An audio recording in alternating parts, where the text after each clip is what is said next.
여러분 안녕하십니까? 광주 MBC 뉴스투데이입니다. 먼저 오늘의 주요 뉴스입니다. 최저임금이 7,530원으로 인상된 지 100일이 지났습니다.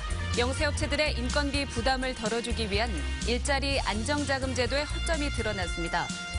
국내 최대 공기업인 한국전력 신임 사장에 김종갑 전 한국지멘스 대표이사가 선출됐습니다.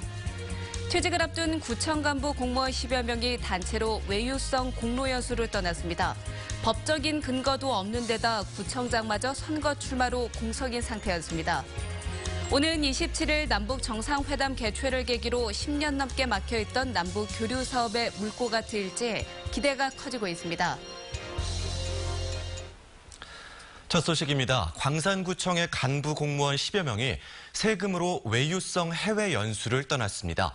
퇴직을 앞둔 공무원들에 대한 예우 차원의 공로 연수지만 법률적인 근거도 없는 데다 구청장마저 선거 출마로 공석인 상태에서 진행됐습니다. 송정근 기자가 전해드립니다. 8박 9일 일정으로 헝가리 부다페스트 등 동유럽 3개국의 유명 관광지를 도는 일정. 여행사 단체 관광 상품처럼 보이는 이 여행은 최근 광주 광산구청의 4급과 5급 등 공무원들이 떠난 해외 연수입니다. 지방선거를 앞두고 구청장이 공석인 상태에서 간부급 공무원 11명이 단체로 세금 3,800만 원을 들여 외유성 연수를 떠난 겁니다.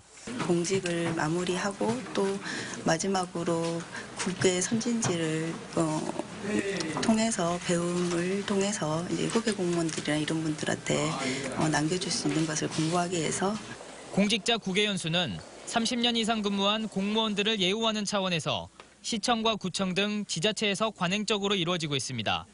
지난해 행정자치부가 법적 근거 없이는 이런 선심성 연수를 보내지 말라며 관련 지침을 변경했지만 광산구는 이를 어기고 공로 연수를 실시했습니다. 광주시와 북구, 서구는 조례로 법적 근거를 만들어 공로 연수를 시행했습니다. 광주시와 자치구에서 공로 연수를 위해 세워진 올해 예산은 7억 원입니다. 무슨 국가가 자선단체입니까? 우리가 세금 뻘로 내는 거예요? 그래놓고 돈 없다 그러죠. 그러면서 주민세 인상은 다 했지 않습니까? 국외 연수가 적절한지를 판단하는 심사위원회도 자치구 공무원들로 이루어져 형식적인 절차에 그치고 있습니다. 퇴직을 앞둔 공무원들의 노고를 치하하는 게 꼭 시민들의 세금으로 외유를 떠나는 것밖에 없는지 고민이 필요해 보입니다. MBC 뉴스 송정근입니다. 최저임금이 7,530원으로 인상된 지 100일이 지났습니다. 정부는 그동안 영세업체들의 인건비 부담을 덜어주겠다며 일자리 안정자금을 지원해왔죠. 그런데 이 제도에 한계가 있습니다. 김인정 기자가 취재했습니다. 일자리 안정자금을 지원받으려면 사업장의 근로자 수가 30명 미만이고 한 달 급여가 190만 원보다 적어야 합니다. 그런데 이 영세 가전부품업체는 일자리 안정자금이 그림의 떡에 불과하다며 인건비 부담을 하소연하고 있습니다. 직원 수는 20명이지만 주야 교대 근무에 따른 수당 지급 등으로 인해 월급이 자금 지원 상한선을 넘어 신청을 하지 못하고 있습니다. 2시간, 4시간을 다 하게 됩니다. 그러면 그 수당이 150% 이상을 뛰기 때문에 도저히 일자리 안정자금을 신청할 수 있는 그런 혜택을 못 보고 있습니다. 편의점 업계 역시 일자리 안정자금의 실효성이 떨어집니다. 지원을 받기 위해서는 고용보험에 들어야 하지만 아르바이트 종업원들은 보험료 납부 대신 한 푼이라도 더 받기를 바라기 때문입니다. 나한테 떨어지는 것이 별 이익이 없어요. 그러니까 일자리 안정자금 신청할 수도 없다는. 음식점 등 일자리 안정자금을 받고 있는 곳도 걱정은 마찬가지입니다. 현재로선 정부 지원이 1년짜리 한시적인 혜택에 머물고 있기 때문입니다. 부부 가족끼리 하고 직원을 한 사람 쓰던 사람들은 직원을 안 써버리고 두 부부가 이제 하는 현상이 많이 나버리죠. 야간 근무가 많은 음식업이나 숙박업 등은 그동안 근무 시간의 유연성이 인정됐지만 오는 2022년부터는 주 52시간 근무제가 적용돼 시간 외 근무에 따른 인건비 부담이 크게 늘어날 전망입니다. 정부가 약속한 최저임금 10,000원 시대로 가기 위해서는 소규모 업주들과 근로자들에 대한 좀 더 세심한 배려가 필요해 보입니다. MBC 뉴스 김인정입니다. 국내 최대 공기업인 한국전력 신임 사장에 김종갑 전 한국지멘스 대표이사가 선출됐습니다. 한국전력은 빛가람 혁신도시 본사에서 임시 주주총회를 열어 김종갑 전 대표이사를 제20대 사장으로 선출했다고 밝혔습니다. 김 전 대표이사는 산업통상자원부 장관의 제청과 대통령의 임명을 거쳐 임기 3년의 한전 사장으로 취임할 예정입니다. 김 전 대표이사는 경북 안동 출생으로 행정고시를 통해 공직에 입문했고 산업자원부 차관 등을 역임했습니다. 새벽 일찌감치 비는 그치고 오늘 맑고 포근하겠습니다. 하지만 대기 질이 문제인데요. 그제 중국에서 발원한 황사가 오늘 우리나라에 영향을 주겠습니다. 여기에 국의 먼지들까지 더해지면서 서쪽 지역을 중심으로는 먼지 농도가 높아지겠는데요. 우리 지역은 대체로 보통 수준을 보이긴 하겠지만 때때로 나쁨까지 치솟을 가능성이 있습니다. 오늘 외출하실 때는 황사용 마스크 꼭 챙기시기 바랍니다. 오늘 평년보다 따뜻할 것으로 보입니다. 광주의 낮 기온 21도로 어제보다 3도가량 낮겠는데요. 아침에는 구름이 보온 효과를 내면서 13도로 비교적 높게 출발을 했습니다. 내일도 21도, 모레 20도까지 오르면서 포근한 날씨 이어집니다. 하지만 일교차가 크게 점차 벌어지니까요. 감기 조심하시기 바랍니다. 현재 광주가 15.3도, 담양 14.5도 보이고 있습니다. 낮 기온은 영광이 18도, 담양 20도, 나주와 화순은 21도까지 오르겠습니다. 목포가 17도, 해남 20도, 강진 21도로 어제보단 2도에서 3도가량 낮은 기온 예상되고요. 곡성과 구례, 보성 21도, 순천은 23도로 예상됩니다. 날씨였습니다. 경선을 앞둔 민주당 전남지사 예비 후보들의 대표 공약들은 무엇일까요? 후보들이 직접 고른 3가지 공약을 정리했습니다. 마음에 와닿는 공약이 있는지 직접 판단해 보시기 바랍니다. 박영훈 기자입니다. 신정훈 예비후보는 남해안 시대를 이끌 혁신주도 성장, 주요 농산물 최저가격 보장제 등 전남형 농정개혁, 전기료와 대중교통 반값 실현을 핵심 공약으로 꼽았습니다. 특히 대중교통을 총괄하는 전남교통공사를 설립해 여객선과 택시의 준공영제를 실시하겠다고 밝혔습니다. 서민들이 경제활동을 하고 또 지역 생태관광이랄까 체험관광을 할 수 있는 농촌 지역의 관광 활성화에도 적극적으로 이용되도록 하겠습니다. 김영록 예비후보는 지역 발전을 이끌 10만 인재 키우기와 농수축산생명 산업벨트, 전남의 관광자원을 활용한 체험과 휴양형 관광지 육성을 3대 공약으로 선택했습니다. 장관 출신으로 문재인 마케팅을 최대한 활용하기 위해 문재인 대통령의 전남 대선 공약을 실현하겠다고 말했습니다. 문 대통령의 부름에 응답한 사람으로서 이번에는 전남 도민의 부름에 응답하는 차원에서 전남 발전을 획기적으로 앞당길. 장만채 예비후보는 섬과 바다를 활용한 자원화 정책, 전남 농업의 부가가치를 높이는 농업 6차 산업화, 청년 일자리 창출을 3대 공약으로 내세웠습니다. 지역의 장점과 자원을 활용하고 청년들이 살 수 있는 전남을 만드는 데 힘을 쏟겠다고 강조했습니다. 산업화에 앞선 시도나 나라의 모델을 따르게 되면 우리는 뒤처지게 되는 것입니다. 그래서 전남의 장점을 잘 살리는 정책만이 전남의 희망이 있다고 생각하기 때문에 그렇습니다. 한편 민중당 이성수 예비후보는 민주당 예비후보들의 공약 대부분이 새로울 게 없다고 비판하고 통일경제특구 추진, 농업 대혁명, 노동하기 좋은 전남을 3대 핵심 공약으로 발표했습니다. MBC 뉴스 박용훈입니다.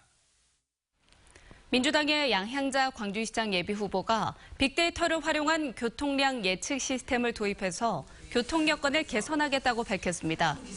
양향자 예비후보는 기자회견에서 빅데이터 센터를 설치해 교통량을 분석하고 실시간 교통정보를 제공해 상습적인 체증을 해소하겠다고 공약했습니다. 또 도시철도 2호선을 자신이 구상 중인 광주 센트럴파크와 연계시켜서 조속히 개통하겠다고 공약했습니다. 민주당의 이용석 광주시장 예비후보는 노인 건강타운을 권역별로 확대하고 현재 운영 중인 노인 건강타운은 스마트 헬스케어 복합단지로 업그레이드하겠다고 밝혔습니다. 이용섭 예비후보는 노후 걱정 없는 행복한 광주 5대 공약에서 이같이 밝히고 치매 안심센터의 필수 인력도 조기에 충원하겠다고 공약했습니다. 또 광주의 지역적 특성을 고려해 노인 맞춤형 일자리를 3만 개로 늘리겠다고 약속했습니다. 민중당의 윤민호 광주시장 예비후보가 학교 비정규직노조 광주지부와 함께 기자회견을 열고 사립학교 비정규직에 대한 차별을 즉각 중단하라고 광주시에 촉구했습니다. 이들은 사립학교 비정규직의 경우 사립학교재단의 판단에 따라 고용 조건에 좌우되는 형편이라며 공립학교와 같은 조건을 적용받도록 법으로 보장된 지역적 구속력을 발동해서 차별을 해소하라고 요구했습니다.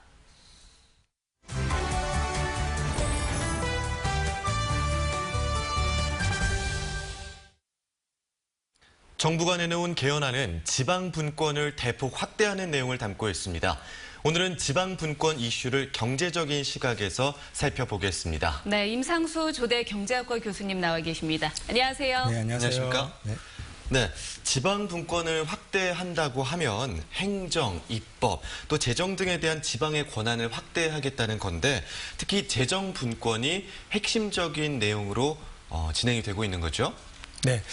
흔히 지방자치는 민주주의의 꽃이라고 이야기를 하고 있습니다. 이제 예를 들어서 자식이 부모로부터 독립을 하기 위해서는 취업을 해서 월급을 받아야만 독립이 가능하듯이 네. 지방자치단체가 중앙정부로부터 눈치를 보지 않고 지방자치를 시행하기 위해서는 중앙정부의 이전 재원에 의지하기보다는 지방자치단체로 스스로 확보할 수 있는 재원에 의지하는 것이 더 바람직하다라고 이야기를 할 수 있습니다. 그래서 재정 분권은 이처럼 지방자치단체가 스스로 확보할 수 있는 재원을 확대한다는 점에서 실질적인 지방자치를 할 수 있다라는 측면에서 중요하다라고 말씀드릴 수 있을 것 같습니다. 네, 그러면 교수님이 말씀하신 대로 실질적인 이 재정 분권을 위해서는 재정을 확대하는 게 관건이잖아요. 어떤 방법들이 논의가 되고 있나요? 네, 앞에서 이제 잠깐 언급해드렸듯이 이 지방자치단체의 세입은 크게 이제 두 가지가 있습니다. 하나는 중앙정부로부터 이전받는 재원, 네. 또 하나는 지방자치 스스로 확보할 수 있는 재원, 네. 이렇게 되어 있는데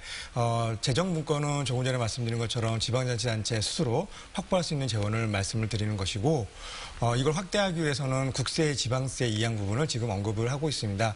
그 이유는 그러니까 국가 전체의 세입 중에서 세금 중에서 중앙정부가 차지하는 비중은 80%, 네. 그런데 지방자치단체가 차지하는 비중은 20%밖에 안 되거든요. 근데 반면에 국가 전체의 세출에서 네. 중앙정부가 차지하는 비중은 40%, 지방자치단체가 차지하는 비중은 60%가 됩니다. 그러니까 예. 세입과 세출 간의 괴리가 있으니 네. 이 부분을 국세를 지방세로 이양함으로 인해서 이 괴리를 축소하자라는 측면도 있는 것 같습니다. 네. 네, 그렇군요. 근데 말씀을 들어보면요. 지역민들의 소득이나 경제력에 따라서 지방마다 그 재정의 차이가 날 것 같습니다. 지역 간의 발전 격차가 더 심해지진 않을까요? 네, 세입 여건이 좋은 지방자치단체가 이번에 국세를 지방세로 이양할 경우에 더 많은 세입을 확보할 가능성이 더 크다고 말씀드릴 수 있을 것 같습니다. 그러니까 세입이 커지면 당연히 지출을 더 많이 할 수 있으니까 이런 지방자치단체가 지역 발전 속도가 더 빠를 수밖에 없는 상황이죠. 그래서 이렇게 지역 발전의 이런 불균형 부분을 해소하기 위해서는 지금 이제 지방 소비세나 보통교부세 와 같은 이제 수평적 재정 조정 제도가 있거든요. 네. 이 부분을 좀 확대함으로 인해서 이렇게 세입의 이 격차를 축소시킬 필요성이 있다라고 말씀드릴 수 있습니다. 그렇군요. 뭐 두 번째 질문에서 대답을 하셨던 것처럼 중앙과 지역의 차이가 크잖아요. 그런데 광주시의 재정 자립도가 매우 낮은 편인데 이게 분권이 되면 득이 될까 실이 될까 걱정하는 분들이 많습니다. 네, 재정 자립도는 지방자치단체의 세입 중에서 자체 세입의 비중을 말씀드릴 수 있습니다. 이제 자체 세입이라고 하면 지방자치단체 스스로 확보할 수 있는 재원인데 흔히 이제 지방세하고 지방세 수입이 여기에 포함이 됩니다. 2017년 기준으로 봤을 때 광주광역시는 재정 자립도가 49.2%, 그러니까 광역시들 중에서 제일 낮죠. 그래서 국세를 지방세로 이양을 할 경우에 당연히 광주광역시 입장에서는 다른 광역시보다는 득이 될 가능성이 큰데 네. 문제는 세입 전체를 봐야 되잖아요. 네. 세입 전체에서 이제 중앙정부에서 올 수 있는 이전 재원이 있다고 말씀드렸는데 이런 그 국고보조금이나 이런 부분들이 좀 축소될 가능성이 있기 때문에 전체적인 세입 측면에서는 확실히 득이 된다. 라고 말씀드릴 수는 없을 것 같습니다. 네, 아직 좀 더 지켜봐야 된다라는 말씀이신 것 같고요. 그렇네요. 지역 간의 재정 격차 해소책도 필요할 것 같은데 또 세원을 늘리는 것이 주민들에게는 또 일부 부담이 될 것으로 보이기도 합니다. 이에 대한 대책들이 정부나 지방자치단체 차원에서 논의가 되어야 되지 않을까요? 그러니까 국세를 지방세로 이양을 하게 되면 주민들의 세부담이 늘어날 것이다. 네. 이렇게 오해를 할 수도 있는데 이번 국세 지방세 이양안은 주민이 낸 국세 중에서 일부를 지방세로 돌리자라는 이야기거든요. 그렇기 때문에 국세를 지방세로 이양한다고 해서 주민에게 추가적인 세부담이 발생하지는 않는다라고 말씀드릴 수 있습니다. 네, 오늘 말씀 잘 들었습니다. 아침에 나와주셔서 고맙습니다. 네. 감사합니다.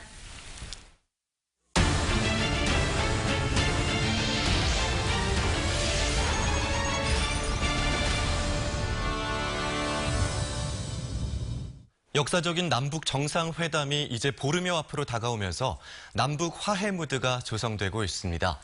이에 맞춰 10년 넘게 막혀있던 남북 교류의 물꼬를 트기 위해 가시적인 움직임이 나타나고 있는데요. 이기상 기자가 짚어드립니다.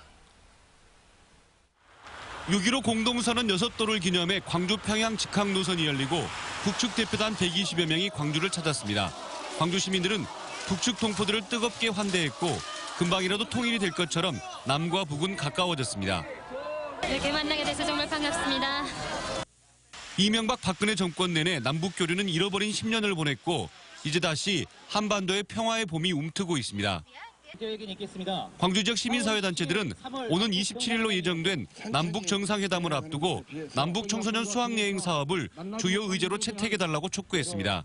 관련 추진위원회를 결성해서 남북 수학여행 성사를 위한 국민청원 운동을 본격적으로 시작했습니다. 남북 청소년들이 평화롭고 통일된 조국을 함께 꿈꾸며 통일 열차 타고 개성과 백두산에서 만날 수 있도록 정부가 적극 나서주기를 희망합니다. 광주 전남 지역의 남북 교류 사업도 서서히 시동을 걸고 있습니다. 광주는 신재생에너지, 전남은 친환경 농업 분야의 협력 사업을 준비하고 있습니다.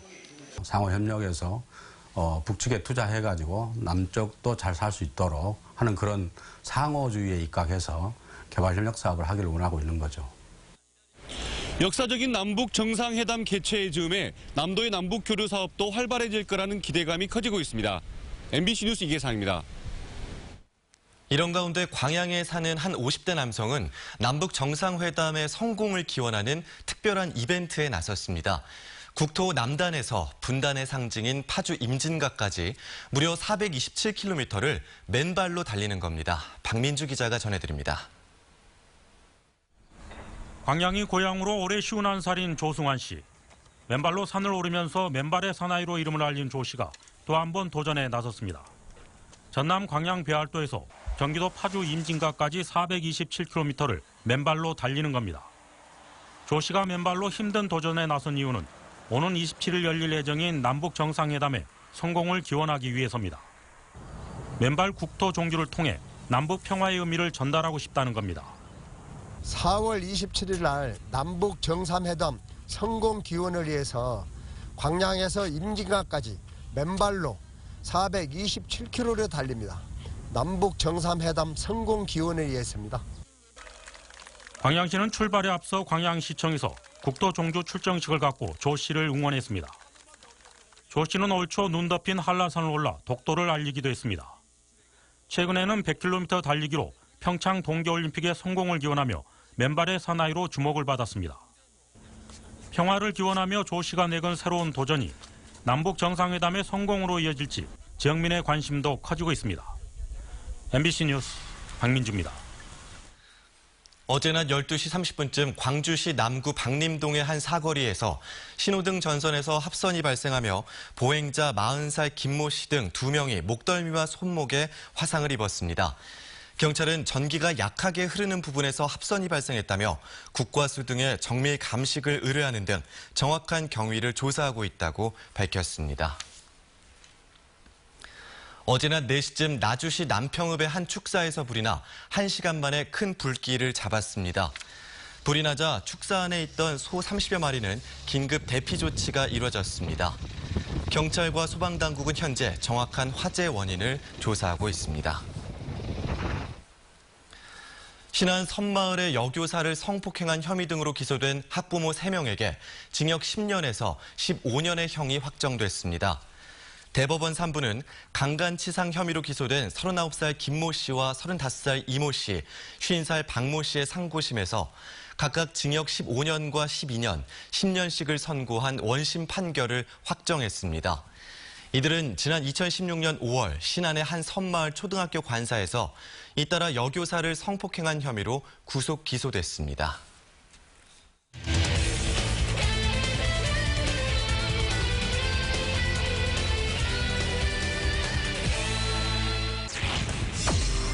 터저 역할로 좀 출전하겠습니다. 센터 쪽으로 보냅니다. 멀리 가는 타구 끼어지면서 담장 쪽 돌아난다. 최형 1루 쪽 페어볼 라인 타고 부르고 있습니다. 최영우가 2루 쪽으로 방향을 잡고 있고 홈 따라갑니다. 공식 기록이 안타로 줄까요? 많이 났습니다. 중으로 치는 타자의 독도 중으로 지금은 땅볼 유도해내면서 타점을 만들어냅니다.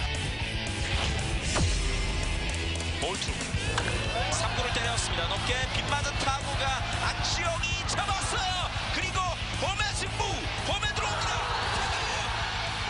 아웃이에요.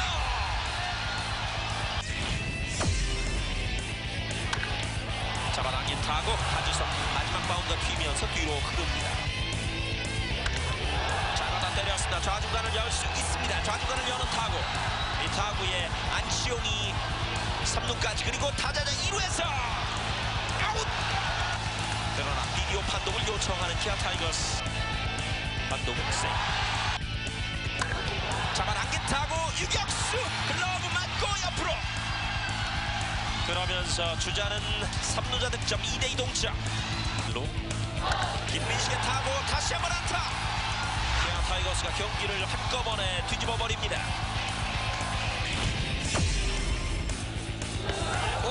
맞았어요. 이렇게 되면서 무서말루가 되는데요. 투볼 원 스트라이크. 맞았어요. 밀어내기 못 맞는 공. 경기 종료.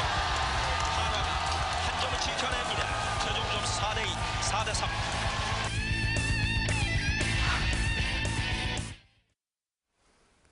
광주 지역 제조업체들이 2분기 기업 경기가 호전될 것으로 내다봤습니다. 광주 상공회의소가 지역 내 제조업체 120개를 조사한 결과 2분기 기업 경기 전망지수가 108로 전 분기 84보다 24포인트 상승했습니다. 광주 상인은 금호타이어 경영위기가 수습되면서 체감 경기 전망이 좋게 나타난 것으로 보인다고 밝혔습니다. 국립 아시아 문화전당에서 제2회 광주 하루 10인의 작가전이 개막됐습니다. 이번 전시는 한국화의 진행을 위해 마련됐으며 작가 10인의 작품 20점이 다음 달 7일까지 관람객들에게 무료로 공개됩니다. 행사를 주관한 광주은행은 어린이 책을 쓰고 그린 박재철 작가에게 공모전 대상을 수여했습니다.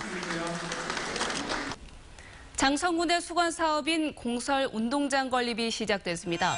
장성군은 어제 오전 공설 운동장 건립 기공식을 갖고 오는 2020년까지 총 5,000석 규모의 좌석과 주 경기장, 보조 경기장 등을 갖춘 지상 4층짜리 종합운동장을 지을 예정입니다.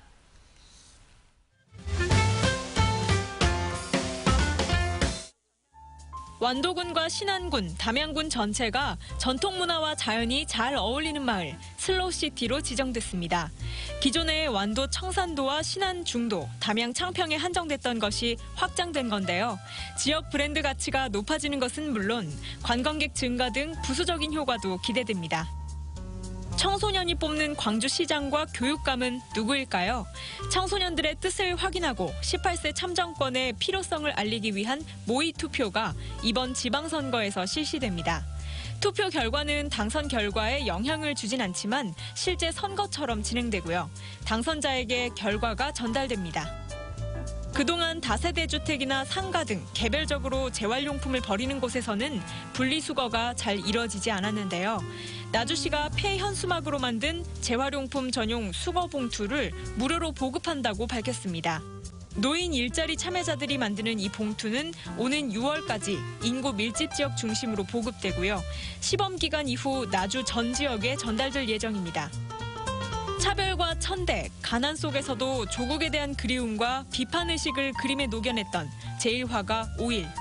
그의 작품 80여 점이 광주 시립미술관 하정욱 미술관에서 전시되고 있습니다. 고향을 그리워하는 마음과 인간에 대한 고민 등이 담긴 작품을 주제별로 볼 수 있고요. 초상화 그리기 등 연계 프로그램에도 참여할 수 있습니다.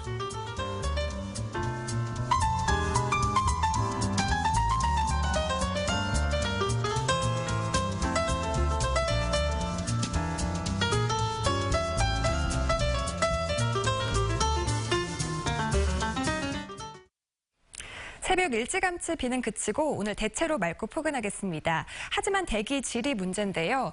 그제 중국에서 발원한 황사가 오늘 우리나라에 영향을 주겠습니다. 여기에 국외 먼지들까지 더해지면서 서쪽 지역을 중심으로는 먼지 농도가 높겠는데요. 우리 지역은 대체로 보통 수준을 보이긴 하겠지만 때때로 나쁨까지 농도가 치솟겠습니다. 오늘 외출하신다면 황사용 마스크 챙기시는 것이 좋겠습니다. 오늘도 평년보다 따뜻하겠습니다. 오늘 광주의 낮 기온 21도로 어제보단 3도가량 낮겠고요. 아침에는 구름이 보온 효과를 내면서 13도로 비교적 높게 출발을 하겠습니다. 내일도 21도, 모레 20도로 대체로 포근한 날씨 이어집니다. 하지만 일교차가 점차 벌어지니까요. 감기 조심하시기 바랍니다. 현재 광주가 15.3도, 장성 13.8도 보이고 있습니다. 낮 기온은 영광이 18도, 담양 20도, 나주 화순 21도까지 오르겠습니다.